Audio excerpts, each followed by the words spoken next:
Mən Sevda İsmail'lə sizləri salamlayıram. Mövzumuz bu ilki seçki təcrübəsi Bakılılara nə qazandırdı? Qonaqlarımız Qış Bulvarı salınacaq ərazinin sakini, ilk dəfə namizədliyini irəli sürmüş Hikmət İsmailov, Azərbaycanda Vətəndaş Cəmiyyətinin İnkişafına Yardım Assosiasiyasının rəhbəri Məhərrəm Zülfüqarlı və jurnalist Natiq Cavadlı. Qonaqlarımız artıq studiyamızdadır. Xoş gördük sizləri. Xoş gördük. Seçkidən sonraki əhval-ruhiyyəniz necədir daha doğrusu? Həmişəki kimi. Yəni heç bir dəyişiklik olmayıb belə çıxır. Yox, dəyişiklik var. Yəni seçkidən sonra bir qədər işlər azalıb. Bu baxımdan daha sakitlikdir. Amma etiraf eləyək ki, mitinqlərsiz, müzakirələrsiz, mübahisələrsiz və dincdən dinc bir seçki keçirildi. Deyilmi? Kampaniya keçirildi. Hər üçünüzə indi bir sualım hər üçünüz olacaq ki, seçicilər üçün yaradılmış seçim imkanını 5 ballıq sistemlə necə qiymətləndirərdiniz? Sevda xanım, bilirsiniz, mən üzr istəyəm. Hikmət İsmailov, mən başqa cür başlaya da bilmərəm. Birincisi, Qış Bulvarı dediniz. Mən cəmaətimə salamlayıram buradan, orada yaşayanlara və onların vəziyyətinin artıq tam fəlakət halında olmağı, yəni doğrudan da faktiki evin içində yaşaya-yaşaya evi başlarına uçurmaqları göz qabağındadır. Kim istəsə bu dəqiqə gedib bunu görə bilər. Düz, mən oradan yazmışam, uşaqlarımız yazmışam. Natiq Cavadlı səfədə qoşulur, bəli. Yəni ki, mən bundan danışmasam ürəyim partlayar. Mən mütləq sual verəcəm, onsuz olmaz yəni. Narahat olmayın. Bakının bir yarasıdır. Can Bakı yox, vay Bakı. 120 illik tarixi abidə, 58 nömrəli bina artıq yarısı da qalıb. Bəli, tarixi abidə bu Nazirlər Kabineti tərəfindən qorunur. Artıq yoxdur demək olar ki.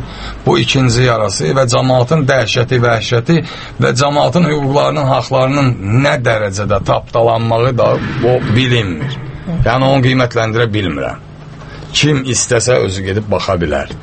Evi başına uçurulan insanın hansı hüququ, hansı haqqı ola bilər ki, biz hələ bir seçki hüququndan da danışaq. Seçkilərin vəziyyəti biabırçılıq. Hikmət bəy, oranın deputatı Məhəmməd Ziyad Səmədzadə. Bəli. Amma Ziyad Səmədzadə heç... Bir yazmışıq o barədə. Mən üzr istəyirəm. İndi bir söz deyim. Mən üzr istəyirəm sizdən, Natiq müəllim. Ziyad Səmədzadəyə 7 ay bundan qabaq bizim 200-ə yaxın qadınımız gedib Milli Məclisdə yalvaranda ki, Ziya müəllim gəlin bizə kömək eləyin. Ziya müəllim çıxdı olaraq aytdı ki, bir dəqiqəlik. Onu da sürüyə gətirdilər. Mən yaşdaşmışam, mən heç bir iş görmürəm, mən gözləyirəm, vaxtım sona çatsın, pensiyaya gedirəm. Mənim telefon bağlantısında, mən Ziya Səmədzadəni 30 ildir tanıyıram, yəni İqtisad Universitetində prorektor olandan, mən özüm İqtisad Universiteti, yəni Azərbaycan Dövlət Xalq Təsərrüfat Üniversitetini bitirmişəm. Mən o vaxtdan Ziya Səmədzadəni tanıyıram, belə yaxınlığımız da haradasa olub. Yəni, görüşlərimiz o bu. Mən özüm Ziya Səmədzadəyə deyəndə ki, Ziya müəllim, 2 dəqiqəlik gəlin, mən sizin hər cürəsinə, həm sizin o, necə deyək, təhlükəsizliyinizi, hər şey təmin edirəm. Yəni, polis də buradadır, polis də heç vaxt qoymaz ki, deputata orada kimsə nəsə desin, eləsin. Cəmaatın o fikirdir. Dedim, bir bu cəmaata qulaq asın ki, ürəkləri partlayır. Bir də bilirəm heç nə eləyə bilməyəcəksiniz. Sadəcə olaraq deyin ki, mən çalışaram ki, nəsə eləyim.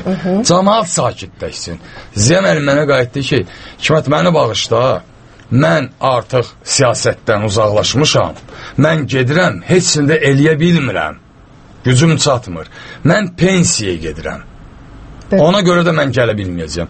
Və Ziya Səmədzadə bu dəfə götürüb, o millət vəkilliyinə sən nə üzlə gəlirsən, qardaş? Millətin vəkili millət vəkilliyinə. Sən millət üçün neynədin 5 ildə ki, sən arsız, ayıb deyil, 70 yaşında kişi. Yox, təhqir deyil, bu. Mən üzr istəyirəm dönə ki, 70 yaşında kişi sən gəlib təzədən seçilir. Cəmaat bilirsiniz, necə söyür onun qapılara gələnləri. Lütfən, belə şey. Mən söymirəm, oradakıları deyirəm ki, cəmaat. Hikmət bəy, bax, bu il siz də qoşuldunuz, namizədliyinizi verdiniz. Bəli, qoşuldum. Ümumiyyətlə, seçki kampaniyasını necə qiymətləndirirsiniz? Ümumiyyətlə, seçki kampaniyasını neçə ballıq, 5 ballıq sistemlə? 5 ballıq sistemə mən baxa bilmirəm. Çünki seçki kampaniyası ümumiyyətlə, bir söz necə, -100. Belə desək gedər. Vallahi bilmirəm. Mən razıyam. Gedər, hələ biraz da aşağı. Biraz da aşağı deyərdim. Proza ayıbdır. Azərbaycanın adına ləkədir bu seçki kampaniyası. Mən sizdən dönə-dönə üzr istəyirəm. Bircə saniyə, bir dənə oxuyum. Bunu burada bir şey yoxdur. Elə bir mənim çıxışımdır da. Belə.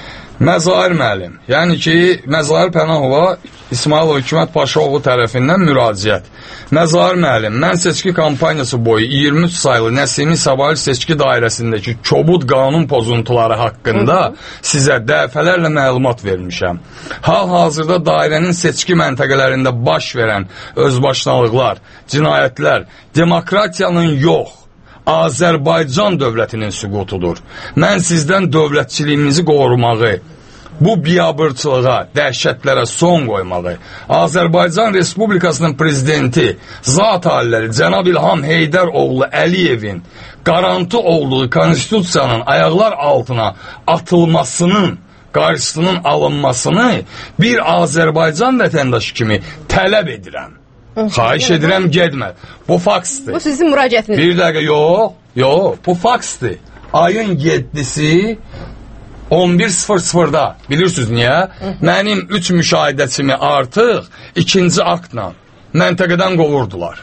Mənə zəng elədilər ki, hikmət, vəziyyət başqadır, heç nə eləyə bilmirik. Gedirik, qovurlar. Mən bunu Məzahir müəllim alıb 11:10-da, bütün stansiyalar məndə var, zəng eləyirdi. Mənim telefonum 4 dəfə zaryatkaya qoyulub həmən gün. Və indi baxın, saat 12-də Mərkəzi Seçki Komissiyası bildirir ki, heç bir şikayət qəbul olunmayıb. Bir də Mərkəzi Seçki Komissiyası deyir ki, heç bir şikayət... Mənim 100 zəngim bəsara getdi. İradə xanım elədiyim zəng. Mərkəzi Seçki Komissiyasının hüquq şöbəsinin rəisi. İradə xanımla mən 1 saat telefonla danışmışam. Axırı Məzahir müəllimin qəbul otağı ilə danışıb faksı göndərmişəm. Mən də işitdim ki, televiziyadan elan edirdilər ki... Özdə bir dənə qulaq asın, faksı 2 poçtdan göndərmişəm. Mən həmişə dublikat vururam ki, itibat olanda da deməsinlər ki, belə oldu. İndi qulaq asın, saat 3-də Mərkəzi Seçki Komissiyasının katibi çıxıb qızıl-qırmızı deyəndə ki, heç bir şikayət qəbul olunmayıb, mən televizoru söndürdüm və özümə nifrət elədim. Özümə. Bir Azərbaycanlı kimi. Neçənci dəfə. Hikmət İsmailovun fikirləri idi bu. Və buyurun Məhərrəm bəy, siz necə qiymətləndirərdiniz? Bizim asosiasiya neçə verərdiniz 5 ballıq sistemlə? 4400 məntəqədə biz müşahidə aparmışıq. 106 seçki dairəsi üzrə. Biz əgər indi o 5 sistemi Sovet dövründə qiymətləndirək, biz 100 ballı sistemlə qiymətləndirək. Yəni 100 ballı sistemlə təxminən 80 vermək olar. Mən Respublika üzrə deyirəm. İndi bu namizədimiz ki danışır, onun fikirlərinə mən hörmətlə yanaşıram. Yəni ürəyi yanır və mən heç bir şübhə yeri qoymuram, amma biz başqa problem deməli öyrənmişik, tədqiq eləmişik. Biz seçki müddətində 5 dəfə məlumat yaymışıq gün ərzində və bizim operatorlar yerlərə, yəni məntəqədə olan müşahidəçilərə sual verdilər ki, seçki qanun pozğunluğu olub, yoxsa yox, bir də fəallıq. Fəallığa gələndə indi ehtiraf eləyək ki, doğrudan da seçicilərin gəlişi Natiq bəy də Sumqayıtda müşahidə aparıb var idi. İndi bunu kim təşkil edirdi, necə edir, bu başqa mövzudur. Amma seçici fəallığı var idi. Bu məsələnin bir tərəfi... Karusel fəallığı var daha doğrusu. Allah ölənizə rəhmət etsin. Yəni indi hər bir baxışı var da, bir Rus məsələ var. İki Rus bir-birinə deyir ki, Avropa böyükdür, yoxsa Asiya deyir, hansı tərəfdən baxmağından asılıdır. İndi hərənin öz baxışı var, bir-birimizin baxışlarına da hörmətlə yanaşmalıyıq. Azərbaycanda bu il seçkilərdə hansı yeniliyi müşahidə elədik? Birincisi, əvvəlki dövrlərdə yazıca gəlirsə 2005-in oktyabrına qədər QHT-lərə ümumiyyətlə müşahidə etmək imkanı yaradılmırdı. Qanunda da belə bir maddə vardı ki, xarici donorlar tərəfindən maliyyələşən QHT-lər müşahidə aparılmır. Prezidentin 2005-ci oktyabr sərəncamı ilə o qadağadan götürüldü. Və çox təəssüf ki, tənqid edənlər o vaxt çox idi. Və qadağa götürüləndən sonra müşahidə edənlərin sayı azaldı. Bax, belə bir paradoks var. Sonra, məsələn, web kameraların quraşdırılması, sonra elektron səs vermə. Bax, bu ilki seçkidə ən yenili yox idi. Mən Gürcüstanda, deməli, seçkilərlə bağlı konferansda oldum. Bir sıra ölkələrdə artıq elektron səs verməyə keçiblər. Yəni heç o kağız bültenindən istifadə etmədən evdə oturub internet vasitəsilə səs vermə gedir. Bu yenilikdir. Düzdür, hüquqi əsası olmasa da. Və parlamentdə çoxlu yeniliklər var və mən iyul ayında tədbirlərin birində, müsahibələrin birində qeyd eləmişdim ki, qadınların sayının artması ehtimalı var. Və bunu mən niyə deyirdim? Çünki bələdiyyə seçkilərindən sonra bələdiyyələrdə qadınların faizi 2%-dən 28%-ə artmışdır. Və deyilən ehtimallar da özünü doğrultdu. Əlbəttə ki, burada Avropa Şurasının qərarı da öz əksini tapıb. Avropa Şurasının belə bir qətnaməsi var ki, qadınların seçki yolu ilə siyasətdə iştirakının fəallaşdırılması. Və Azərbaycan demək olar ki, bu seçkidə buna əməl etdi və artıq parlamentdə 20 deputat qadın var. Bu da müsbət haldır. Yeniliklər var. Təxminən 35 deputat yeni deputatdır və bunların bəzilərini mən şəxsən tanıyıram. Amma bizdə bir dənə çatışmayan cəhət var ki, qanun bilirsiniz ki, namizədliyi irəli sürmək üçün xeyli sadələşib. Əvvəlki illərdə 2000 imza lazım idi. Bir seçici ancaq bir namizədə səs verə bilərdi, imza verə bilərdi. İndi isə bir seçici istənilən sayda namizədə imza verə bilər, cəmi 450 imza. Və bu baxımdan təəssüf edəndirici hal odur ki, biz o çıxışlarda gördük ki, təsadüfi namizədlərin sayı çox idi. Yəni, bir də gördüm ki, platformanı deyirlər, elə bir ki, bir platformanı 3-4 nəfər hərəsi bir hissəsini oxuyur. Oxuya da bilmir. Hə, bəli. Bu təəssüf edici halda, amma doğrudan da parlamentdə oturmağa layiq olan insanlar da mən tanıyıram.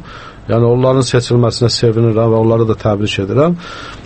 Azərbaycanda Avropa Şurası, ATƏT-in müşahidə missiyaları, sonra Türk Dilli Respublikaların Parlament Asambleyasının nümayəndələri, MDB ölkələri müşahidə aparırlar. Demək olar ki, xarici müşahidəçilərin əksəriyyəti seçki haqqında müsbət rəy bildirdilər. Məhrəm Zülfüqarlı. Məhrəm bəy, bax elə TV-dəki çıxışlardan danışdınız. Mənim də sualım olacaq bu barədə. Biraz tezləşdirirəm sualı. Bu 4 dəqiqəlik çıxışlar sizin fikrinizcə, hər üçünüzdən təbii ki soruşuram. İnsanları şənləndirdi, sarsıtdı, yoxsa şoka saldı? Buyurun. Vallahi insanları doğrudan şoka saldı. Çünki çox savadsız, biraz tərbiyəsiz çıxışlar da oldu, üzr istəyirəm. Tamaşaçılardan hamıdan. Yəni, elələri vardı, məsələn, adi bir fakt deyək də, bir arenda ilə arena sözünün bilmirdilər. Məsələn, fərqini bilmirdilər. Fərqini bilmirdilər. Məsələn, bir qadın da namizəd vardı. Məsələn, Heydərli fondunun nə olduğunu bilmirdi bu adam. Deyirdi Azərbaycan birinci xanımı Heydər Əliyev.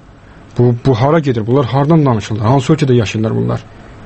Yəni bütün çıxışlar o əksəriyyəti də bunların elə bir ki, bir tərəf adı ilə hakimiyyəti tərəfləyirlər və yapıçıların özü də deputat namizəd nədir? Namizəd odur ki, öz platformasını qoysun, qanunverici orqanın nə olduğunu bilməlidir, hansı qanunlarla, təkliflərlə çıxış edir. Bunlar hamısı ancaq Əliyevlər ailəsinin təbliğatı ilə məşğul idilər, tərifi ilə, mətdaxla məşğul idilər. Qanunvericilik orqanı nədir? Qanunverici onun səlahiyyətləri nədir barədə, statusu nədir? Məsələn, sən nə fikirləşsən? Belə çox əcaib bir şey idi burada. Heç bir proqram çıxış yox idi. Bir söz mən nə deyərdim? Buyurun, Hikmət İsmailov. Burada belə bir söhbət var ki, o adamlar hamı bilirdilər ki, onlar deputat seçilməyəcəklər. Onlar ora tapşırıqla gəlmişdilər. Bir nəfəri elə bilginən ki, yəni qabağa itələmək üçün. Bunu az savad olanda, heç savad olmayanda görürdü ki, bu adamlar o straxovka deyirlər ruslarda, indi bizdə də onlar onun üçün oraya yığılmışdılar və o adamlar da öz işlərini gördülər. Yəni, deyirsiniz ki, namizəddik. Şəxsən mənim namizədliyimi vermək mənə elə bir ağır başa gəldi ki, indi yoldaşlı mən ona razıyam. 450 səs, orada da bir adam 3 adama səs verə bilər. Bunlar gözəldir. Mən razıyam Sevda xanım, amma indi bir şeyə qulaq olsun. Mən gəlirəm dairə seçki komissiyasına. Gətirmişəm sənədlərimi, qoyuram. Sən, birincisi, qardaş, mən səndən şampanski içməmişəm. Mən ümumiyyətlə içki içmirəm. Sən nədir? Səni burada oturdublar, cəmaatla insan kimi. Müraciət forması qəti düzdür. Qadına, çıx bayra. Deyirəm, o mənim səlahiyyətli nümayəndəmdir. Dursun bir küncdə. Belə olma. Ağabala Quliyev, de oradadır da yenə oturub. İndi qulaq olsun da anla.